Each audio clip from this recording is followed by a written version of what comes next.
ഇതര സംസ്ഥാനങ്ങളിൽ നിന്ന് കൊച്ചിയിലേക്ക് ലഹരിക്കടത്ത് നടത്തുന്ന 3-അംഗ സംഘം പിടിയിൽ. കൊച്ചി ആലപ്പുഴ സ്വദേശികളായ ജോസഫ്, ജിബിൻ, മുനീർ എന്നിവരെയാണ് നോർത്ത് പോലീസ് അറസ്റ്റ് ചെയ്തത്.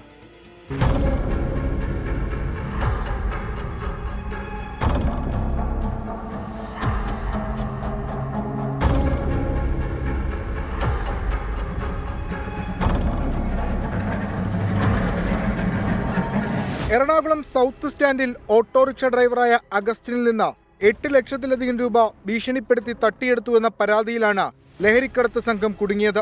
ലഹരിക്കടത്തിനായാണ് പണം തട്ടിയെടുത്തതെന്ന് പോലീസ് കണ്ടെത്തി. പ്രതികളായ ജോസഫും ജിബിനും ചേർന്ന് ഡൽഹി, ബംഗളൂരു എന്നിവിടങ്ങളിൽ നിന്ന് MDMA ഉൾപ്പെടെയുള്ള ലഹരി വസ്തുക്കൾ കൊച്ചിയിലെത്തിച്ച് വിൽപ്പന നടത്തുന്നവരാണ്. പണം നൽകി സഹായിക്കുന്നത് മുനീർ. കേസിൽ ഒരാൾ കൂടി പിടിയിലാകാനുണ്ട്. ഈ കേസിൻ്റെ പിന്നിലുള്ളത് ഡ്രഗ് ഡീലിംഗ് എന്നാണ് പ്രതികളുടെ ഭാഗത്തുനിന്ന് പറഞ്ഞേക്കുന്നത്. ആ ഡ്രഗ് ഡീലിങ്ങിനെ പറ്റി കൃത്യമായി അന്വേഷിക്കും. ഒരു വലിയ ഡ്രഗ് മാഫിയെ പറ്റിയാണ് പ്രതികൾ തന്നെ പറയുന്നത്. 9 ലക്ഷം രൂപയോളം അക്കൗണ്ടിൽ ട്രാൻസ്ഫർ ചെയ്ത് കൊടുത്തെന്ന് പറയുന്നത്. അത് ബാങ്ക് അക്കൗണ്ടിൽ പരിശോധിക്കുമ്പോൾ മനസ്സിലാവും.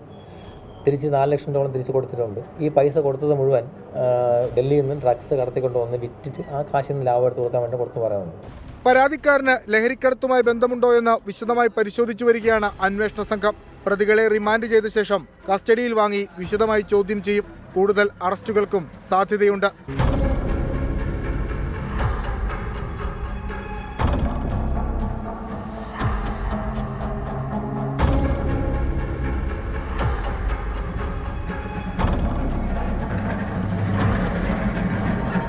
North SHO KG Prathapan, SI TS Ratheesh എന്നിവരുടെ നേതൃത്വത്തിലുള്ള സംഘമാണ് പ്രതികളെ പിടികൂടിയത്.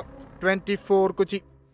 വിധി ദിനത്തിൽ 24 മാജിക് ജൂൺ 4 ചൊവ്വാഴ്ച രാവിലെ 5 മണി മുതൽ 24-ൽ.